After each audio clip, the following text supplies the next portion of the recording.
ఇచ్చిన మాట తప్పితే ఓటు వెయ్యొద్దని చెప్పిన దమ్మున్నోడే జగను. ఇలాంటి పాటలు ఎందుకు రాస్తారంటే ఇలాంటి గొప్ప పనులు చేస్తారు కాబట్టి అలాంటి పాటలు రాస్తారని కూడా మీ అందరికీ తెలియజేసుకుంటున్నాను. కుప్పం ప్రజలకు అధికారం కొత్త కాదన్నా, మాకు ఆప్యాయతే కరువైంది అని నేను ఈరోజు జగన్మన్నకు తెలియజేద్దాం అనుకుంటున్నాను. అలాంటి మాకు మీ ప్రేమానురాగాలను రుచి చూపించినందుకు చాలా ధన్యవాదాలు. 40 సంవత్సరాలుగా ఇక్కడ ఎమ్మెల్యేగా, ప్రతిపక్ష నాయకుడిగా, ముఖ్యమంత్రిగా పదవులు అనుభవించిన పెత్తందారి చంద్రబాబు నాయుడు గారు చేయలేని పనులను మనసున్న మహారాజుగా మీరు ఈరోజు నెరవేర్చారు. కుప్పాన్ని మున్సిపాలిటీగా మార్చడమే కాకుండా దానికి 66 కోట్ల నిధులు మంజూరు చేసి మమ్మల్ని ఎంతో అభివృద్ధి పదంలో నడుపుతున్నారు. సాక్షాత్తు ప్రతిపక్ష నేత తన సొంత నియోజకవర్గంలో చేయలేని పని ఈరోజు మీరు కేవలం 4 మండలాల రెవెన్యూ డివిజన్ గా మార్చడం, సబ్ డివిజన్ ఒకటి ఏర్పాటు చేయడం, ఒక డిఎస్పీ జోన్ ఇవ్వడం, దశాబ్దాలుగా మరుగుపడిపోయినటువంటి దేవాలయాలని ఈరోజు కోట్ల రూపాయలతో పునర్నిర్మాణం చేయడం, ప్రతి పేదల కళల్లో వెలుగులు నింపడం, నేడు కృష్ణా జలాలను కుప్పానికి ఇవ్వడం, ఇలాంటి మరెన్నో మీకే సాధ్యం. తరచూ ఈ మధ్య చంద్రబాబు నాయుడు గారు కుప్పానికి విచ్చేస్తున్నాడన్నా, అది ఇక్కడ ఉండే వారందరికీ తెలుసు, అది కేవలం మీ భయానికే విచ్చేస్తున్నాడని కూడా నేను తెలియజేస్తున్నాను. ఆయన వచ్చిన ప్రతిసారి ఒక మాట అంటుంటారు, నాకు 40 సంవత్సరాల రాజకీయ అనుభవం ఉంది, దాని ముందు మీ అనుభవం ఎంత అని. కానీ గత 5 సంవత్సరాలలో జగన్మోహన్ రెడ్డి గారు చూపించిన సంక్షేమం, అభివృద్ధి చూసిన కుప్పం ప్రజలు నేడు ఒక మాట అంటున్నారు, అదేంటంటే ఎప్పుడు వచ్చావు కాదన్నాయ్, బుల్లెట్ దిగిందా లేదా అనేది మాత్రమే ముఖ్యం. గత సంవత్సరం కుప్పం సభలో అన్న దయచేసి హెచ్ఎన్ఎస్ఎస్ కాలువ ద్వారా కృష్ణా జలాలను మాకు కుప్పానికి ఇవ్వండి అని అడిగాము.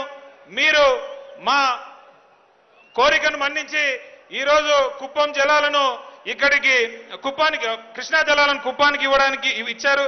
ఈరోజు మరొక చిన్న విన్నపం చేసుకుంటానన్నా, మాకు ఇక్కడి నుంచి దగ్గర 10,000 మంది రోజు కూలీ కోసం పక్కనే ఉన్నటువంటి బెంగళూరుకు కానీ చెన్నైకి కానీ వెళ్ళి వారు పుష్పుల్ ట్రైన్లో ఇక్కడ సరైనటువంటి ఎడ్యుకేషన్ లేకపోగా, సరైనటువంటి ఇండస్ట్రీ లేకపోగా ఇలాంటి బాధలు పడుతూ ఉన్నాము.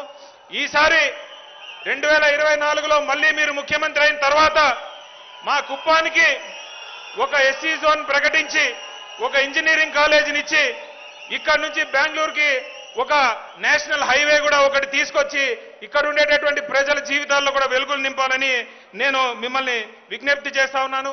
అలాగే మాకైతే కృష్ణా జలాల్ని మీరు ఇక్కడికి తీసుకొచ్చినందుకు సంతోషంగా ఉన్నా కూడా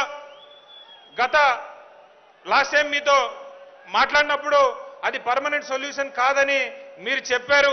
మరి అప్పుడు ఇక్కడ ఉండేటటువంటి పాలార్ ప్రాజెక్ట్ అయితేనేమి, మరి యామనూరు దగ్గర, మాదనపల్లి దగ్గర 2 రిజర్వాయర్లు కూడా కట్టిస్తానని చెప్పారు. అది మీరు ఖచ్చితంగా స్టార్ట్ చేయాలని కూడా మిమ్మల్ని రిక్వెస్ట్ చేస్తా ఉన్నా. ఇంకొకటి, లాస్ట్ లో మొన్న జరిగినటువంటి రాప్తాడు సిద్ధం సభ చూసినటువంటి ఏ కన్నైనా కూడా ఆ లక్షలాది మంది జనాలను చూసిన తర్వాత ప్రపంచంలో ఏ రాజకీయ నాయకుడికి లేనంత అభిమానం, సత్తా జగనన్నకు ఉంది అని ఖచ్చితంగా చెప్పగలుగుతారు. మరో 50